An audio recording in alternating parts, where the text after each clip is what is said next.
Hi, it's Will here. A quick one for today. Let's talk about the psychology of the iconic TV show Friends. We love Monica, Chandler, Rachel, Joey and Phoebe, but do we actually want to be friends with them? Or do we really enjoy watching them because they're sinful, bad people? I mean, how many of their funny mishaps and hilarious conversations would have happened if they were truly moral, well-functioning people? I mean, realistically, who gets that upset and angry with their friend over them sitting in a chair they plan on leaving in 20 minutes anyways? Or insist that people give them more tips or forward on their usual tips so they can whisk themselves away on a luxury skiing holiday for Christmas? Ask yourself this. Is that what a good person would do? This idea is best explained through the underlying basics of sin, that is the 7 deadly sins, or the 7 carnal sins if you prefer. These are obviously pride, greed, lust, envy, gluttony, wrath and sloth. And really how each of these characters' underlying sense of self and internal psychology has a basis in one or more of these sins. Oh, yeah. No, Joey doesn't share food. I mean, just last week we were having breakfast and he had a couple of grapes on his plate. You wouldn't let her have a grape? Oh, no, not me. Emma. Joey doesn't share food! First, let's look at Joey. He's a fun, slightly promiscuous, dim guy who has a very strong love for food, which on paper sounds like my kind of guy. I mean, sex and pizza are awesome. He makes the perfect character for the show as it presents them with the opportunity for a revolving door of guest characters and funny hijinks through his constant hookups. However, would you really want to be friends with someone like that? Someone who's only focused on their own carnal pleasure? I wouldn't. This is because Joey's underlying motivations are corrupt. He's lustful and gluttonous. Now, these being used as character trait in shows are not unheard of, as it presents an interesting opportunity for the character to grow, or even become sort of an anti-hero for one to support. Take, for example, Tom Ellis's portrayal of Lucifer, ironically. However, this isn't how he's presented. He's not seen as being someone in need of improvement or having troublesome habits. Instead, he's shown to be a fun, affable guy you meant to want to hang out with, even though realistically, being friends with someone who's constantly sponging off your money, eating your food from your fridge, and having sex with all your acquaintances would become old pretty damn quickly. And I do ask that when you're not using the markers, you put the caps back on them because they will dry out. Next you have Monica. She's the mother of the group, taking care of everyone, cooking for them and planning highly sophisticated events for everyone. But is she any better? Her sole focus is personal pride in everything she does, searching for absolute perfection in everything around her, and this would seem to be pretty unpleasant to have in a friend. I mean, look at when she throws Rachel a party. She's so focused on everything being exactly how she wants it, that everyone is miserable and not allowed to leave, even though they desperately want to. Or how when Chandler cleans the apartment as a surprise for her, him and Ross get into such extreme states of anxiety and fear about how she'll react to the slightly misarranged furniture, which usually in any traditional sitcom would then go unnoticed by the character, because it's something so trivial and small and they shouldn't have got focused on it. But Monica is so hyper-fixated on her own idealised layout of the world, she immediately notices and questions Chandler, just as he thought she would. Not the kind of friend you want to have around if you're like me, and you're constantly making mistakes and leaving messes around. I think I'm good. Just get away from me! It was a mistake. I made a mistake, okay? A mistake? What were you trying to put it in? Her purse? Where did he put it? So Monica is a bust, but maybe her brother Ross got all the good friend genes. He has a good job, he's intellectual, motivated and passionate, all excellent characteristics. So what's his problem? Well, aside from him being the worst character, there I said it, I hate him so much. Envy appears to be his main issue. He's easy to make jealous and enrage, not a stable trait you want in a friend. But so what? Everyone gets jealous sometimes, it's not that bad. Well, the issue here is that he doesn't address it healthily. He bottles up and grows resentment and acts poorly. Take, for example, when he was dating Rachel. A friendly guy called Mark goes above and beyond to help her out. He gets her a new job in the field and basically changes Rachel's world.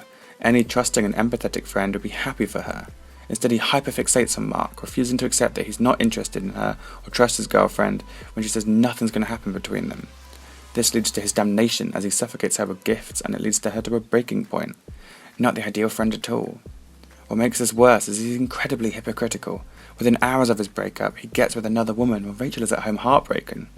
So now I hear you say, that was only his relationship with his girlfriend, it'd probably be a much more chill friend to have. Well, I disagree. His jealousy probably partially stems from his fear of judgment from the outside world due to being unpopular as a child, which can really affect your mind developmentally, and then affect your relationships with everyone else.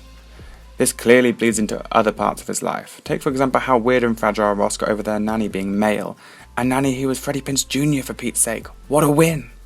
Especially because he wasn't a bad nanny. In fact, he was a great nanny and everyone loved him. That is except for Ross, who made Rachel fire him just because he was male and he feared judgment for what he viewed as abnormal male behaviour. A classic case of toxic masculinity and a rubbish friend.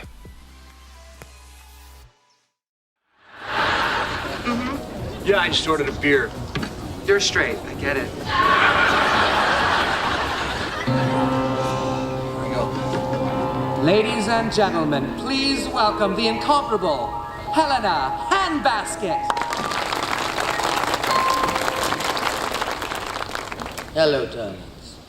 And there's Daddy.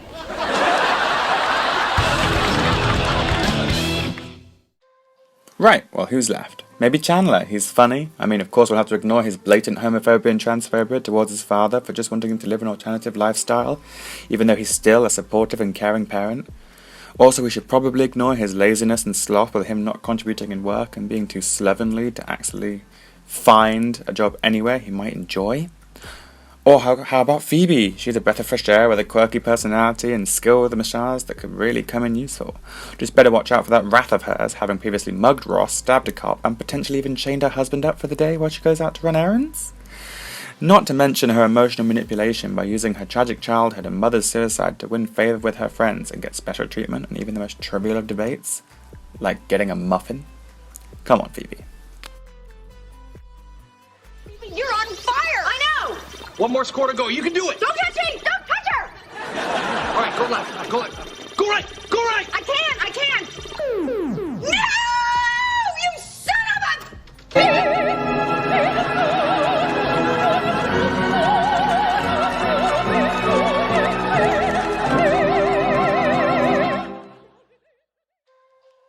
Well, finally that leaves Rachel. A classic choice with her iconic hairstyle, great job. Not a terrible option for a friend at all. Yet still not someone you particularly want to hang around with. Especially due to her gossipy nature. A nature that's so intrinsic to who she is, she couldn't even give it up for Lent. But alas, gossiping while unhealthy and a little bit fun, let's be honest, it's not a sin. So what is Rachel's fatal flaw? Well, if you've been paying attention, you will notice that we have one sin left unchecked, and that's greed. Rachel's defining character trait in nearly everything she does is greed. She comes from a rich family and was planning on marrying into a significantly older dentist for a comfortable life that she'd grown accustomed to. She was happy to call herself independent while still living off her father's money so she could buy the things she wanted, and only stopped this when her friends forced her. Even when she is poor, she is still focused on material goods, wanting nice shoes, clothes and things, and as mentioned before, feeling entitled enough and wanting her luxuries that she even expects strangers to give her money for doing subpar waitressing. Daddy, listen to me. It's like all of my life, everyone has always told me, you're a shoe. You're a shoe, you're a shoe, you're a shoe. And then today I just stopped and I said, what if I don't want to be a shoe? What if I want to be a purse? You know, or a hat? No, I don't want you to buy me a hat. I'm saying that I am a hat. It's a metaphor, Daddy. So why do we like these friends if they're clearly such bad people on a fundamental level? Well, in my opinion, the answer is simple and goes as follows. Sitcoms only work with flawed people. They get into fun situations that wouldn't happen to normal people who react like human beings to trivial things like sofa chair disputes or boring paleontology stories. And we like that, and we like them because of it. We like it because realistically a group of dysfunctional people like this would not have a secure friendship for very long at all. And they get to play out fantasies of how we wish we could behave in a society that was different. So we sit back and we enjoy this fun experience of what maybe would happen if it were possible. But just remember to not idealize it too much. You don't want them as your friends, clearly. Because I mean really, what normal healthy person hangs out with their brother and listens to his sex stories all the time, Monica? I mean seriously, what are you playing at? Ross, how about you? Which would you give up, sex or food? Food? Okay, how about sex or dinosaurs?